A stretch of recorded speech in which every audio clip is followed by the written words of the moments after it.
Bonjour et bienvenue dans la chaîne Mathématiques Sciences. Aujourd'hui je vais présenter et expliquer une nouvelle vidéo, cette vidéo en mathématiques pour les 3e, dans laquelle ici nous allons voir comment on peut tout simplement résoudre des problèmes concrets avec les puissances. Alors bon, là ici on va juste résoudre le problème numéro 5 intitulé la plage. Je vais pas résoudre le problème 4 qui est intitulé la tâche complexe, parce qu'en fait on l'a déjà résolu l'année dernière et que après reparler tout le temps des mêmes choses, ça peut être par moments un peu barbare. Donc du coup le problème sur les cellules sanguines, et bah du coup si vous voulez voir comment résoudre ce problème, vous avez juste qu'à regarder la place des puissances des 4e. Normalement vous verrez comment ça se résout en fait, un problème comme ça. Mais là donc on va voir l'exercice 3 sur la plage de Syracuse. Alors la plage de Syracuse, pour que vous voyez à peu près à quoi ça ressemble, je vais pas vous laisser cette pauvre photo en noir et blanc, je vais vous en mettre une en couleur juste à votre droite. Voilà, donc là vous avez à votre droite normalement une belle photo de la plage de Syracuse. Bon, la plage de Syracuse c'est une plage comme une autre, mais c'est juste que elle se situe en Sicile et donc elle est plutôt belle comme plageur. Hein, on peut avoir la mer qui est bien bleue, la plage qui est bien avec du bon sable et tout, mais voilà. Donc c'est une plage comme une autre, mais bon, voilà. Voilà, alors du coup ça c'était pour la plage de Syracuse. Voilà, donc ça se situe en Sicile, donc c'est l'île au sud de l'Italie. Voilà, voilà. Donc du coup, bon, voilà, ça c'est pour la plage de Syracuse. Bon, ça c'était en termes pour faire blablabla. Mais le truc c'est pas de faire blablabla. Le truc c'est de parler puissance. Et donc du coup, on va plutôt lire l'énoncé de ce problème. Alors le problème, c'est des grains de sable en fait. Et donc on nous dit que les grains de sable de la plage de Syracuse sont aussi fins, puisqu'il en faut en fait 10 pour faire un volume de 1 mm3. Je sais pas si vous voyez ce que ça représente, 1 mm3, mais en gros c'est un carré de 1 mm de côté que vous surmontez à une hauteur de 1 mm. Vous voyez ce que ça à peu près 1 mm. En gros c'est à peu près c'est ça d'écart, c'est pas grand chose. Alors sur la caméra je peux pas trop bien le modéliser, mais 1 mm ça fait à peu près ça. Hein, donc c'est l'écartement que j'essaie de modéliser entre ce doigt là et ce doigt là. Donc 1 mm c'est à peu près ça d'écart. Donc vous imaginez un carré de 1 mm que vous saurez élever à une hauteur de 1 mm, et du coup ça fait un cube, et du coup vous voyez que c'est pas énorme 1 mm3. Donc du coup voilà, pour la plage de Syracuse il faut justement 10 grains de sable pour faire un volume de 1 mm3. Alors on dit qu'il y a du sable sur l'épaisseur de 1 mètre et que la plage fait 50 mètres de large sur 2 km de long. Donc on nous demande d'exprimer sa forme de puissance de 10 lors de grandeur du nombre de grains de sable. Alors là bon, vu qu'il n'y a plus de vidéos exercices, je vous conseille tout simplement en fait de vous entraîner sur ce genre d'exercice. Bon, il y aura quand même des vidéos type brevet, j'en parlerai après. Mais donc voilà, entraînez-vous sur ce genre d'exercice, parce que ce genre d'exercice, ce sont des exercices qui peuvent tout simplement tomber au brevet. Alors là, la plage de Syracuse, on va considérer une seule chose. On va considérer qu'en fait cette plage est rectangulaire, en forme de pavé droit, ok. Donc si ça peut en aider certains, on va considérer que cette plage a une forme rectangulaire, en gros en pavé. Bon, sur ce donc, c'est parti mon kiki. Alors donc là, du coup, ce que je vais faire, c'est que tout simplement, on va relire un nouveau problème pour s'approprier, et après on va essayer de le résoudre, tout simplement. Alors donc, on va repartir de nos grains de sable. On a déjà dit que pour la plage de Syracuse, les grains de sable étaient tellement fins qu'il en faut 10, ok. Il en faut 10 pour faire un volume de 1 mm3. En gros, donc si vous voulez avoir un volume de 1 mm3 de sable, en fait, vous allez tout simplement prendre 10 grains, ok, de sable. En sachant qu'il y a du sable sur une épaisseur de 1 mètre, ok. Donc en gros sur une hauteur de 1 mètre, il y a du sable. Et puis en sachant que la plage fait 50 mètres de large sur 2 km de long, on demande d'exprimer sous la forme d'une puissance de 10 l'ordre de grandeur du nombre de grains de sable. En gros, on veut savoir au total il y a combien de grains de sable, ok. Alors ça va être intéressant de voir justement comment on va faire. Bon, du coup, on va tout simplement partir du fait qu'en fait la plage est rectangulaire et plus précisément une forme de pavé droit au parallélépipède rectangle. Donc, à main levée, je vais dessiner très rapidement un parallélépipède rectangle, ok. Voilà. Donc mon parallélépipède, il va ressembler à un parallélépipède comme un autre. Donc là, si je vais un peu vite dans la représentation, c'est normal. C'est juste pour vous montrer à peu près la forme globale de la plage, ok. Donc on essaie de dessiner vite fait un parallélépipède comme ceci, ok. Après, on peut éventuellement y indiquer les faces qui ne se voient pas, ok, par des pointillés. Voilà. Alors bon, là, c'est mon parallélépipède dessiné très rapidement, ok. Bon, sur ce parallélépipède, nous avons indiqué quelques dimensions, ok. Donc, j'ai un petit peu amélioré mon pavé parce que sinon, il partait trop de travers. Mais du coup, voilà. sur mon parallélépipède, j'ai indiqué plusieurs dimensions. On nous a dit donc que justement, le parallélépipède avait une épaisseur de 1 mètre. Et donc, une épaisseur de 1 mètre, ça veut dire une hauteur de 1 mètre, ok? Après, on nous a dit que la plage fait 50 mètres de large. Donc, voilà. Et on nous a dit que elle faisait 2 km de long. Alors 2 km, là, vu les unités que nous avons, vaut mieux directement le convertir en mètres, ok? Donc du coup, ça ferait tout simplement 2000 mètres, ok? De 2000 mètres de longueur.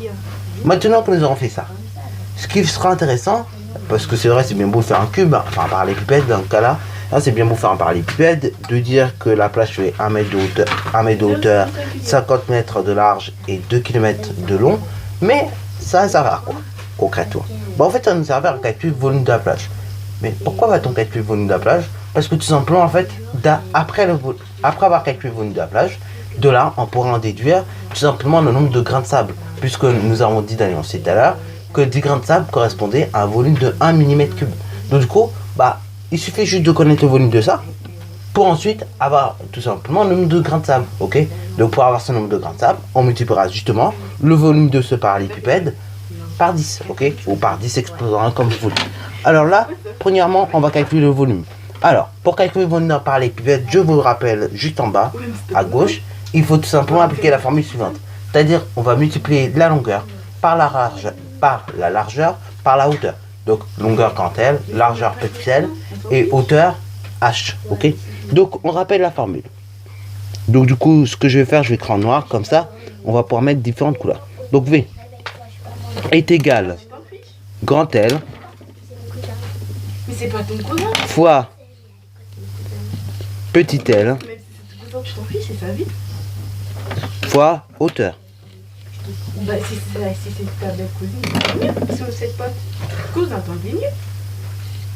Voilà, une fois que vous avez indiqué ceci, il suffit juste d'effectuer les calculs.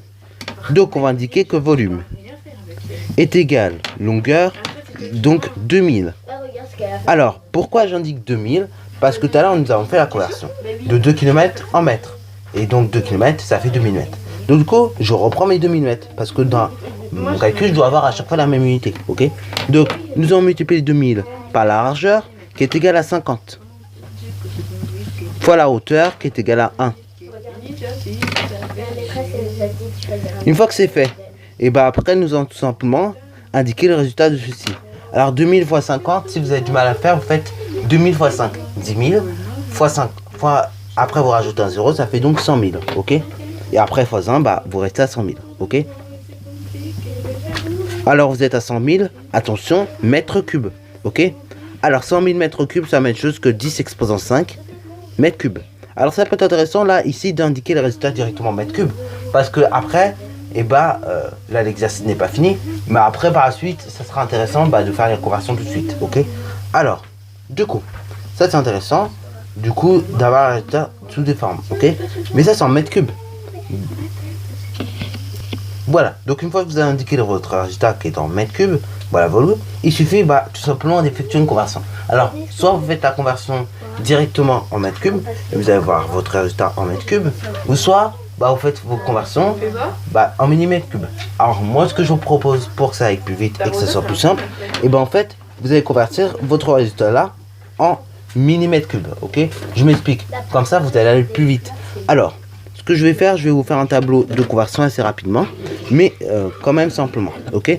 Donc ici vous allez avoir les mètres cubes. Je rappelle d'ailleurs dans le tableau de conversion des volumes, vous avez 3 cases par colonne, ok?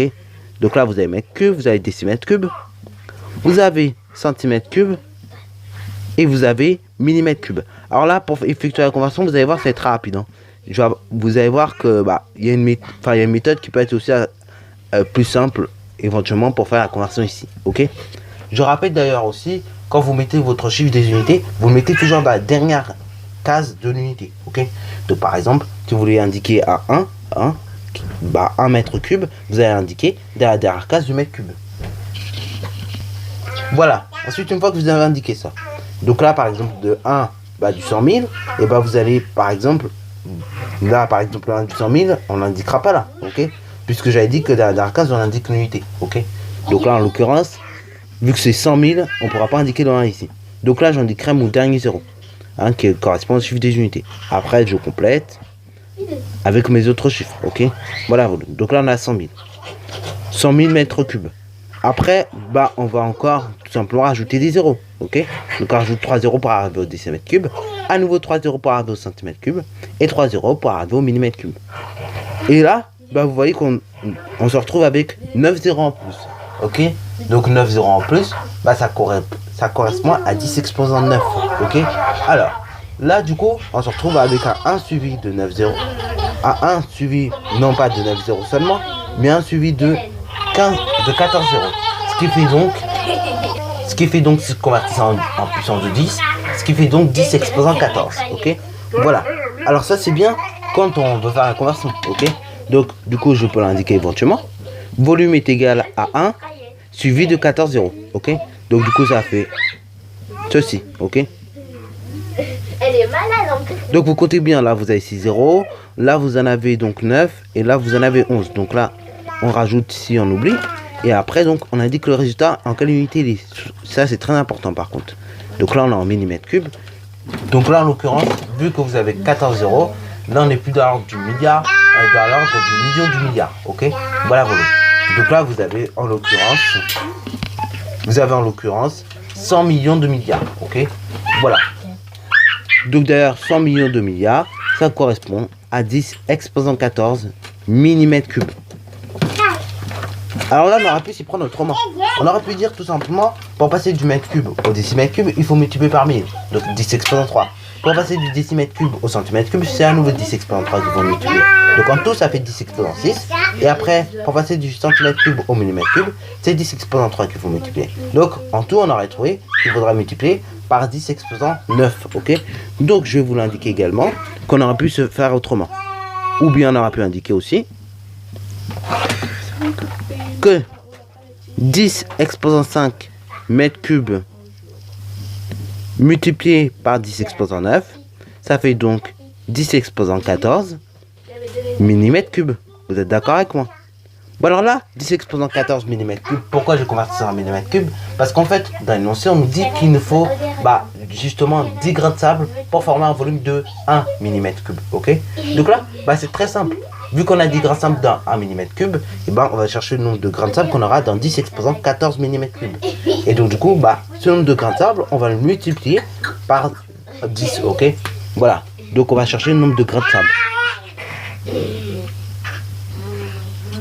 Et donc le nombre de grains de sable, c'est 10 exposant 14 multiplié par 10 exposant 1, ou bien par 10, ce qui fait donc 10 exposant 15. Et donc du coup, on peut conclure, il y a 10 exposant 15 grains stables. Et là, c'est là l'intérêt d'utiliser les puissances de 10, parce que s'il aurait fallu que vous écriviez un 1 suivi de 15 zéros, ça aurait été un peu plus long, vous voyez. Alors que si vous laissez comme ça, donc si vous laissez 10 exposant 15, on comprend tout de suite qu'on est dans l'ordre du milliard de milliards, ok. Voilà, voilà.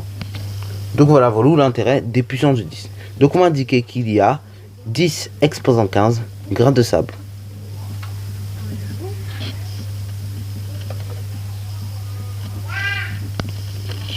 Voilà, donc vous voyez, ce genre d'exercice, ça peut très bien tomber au brevet.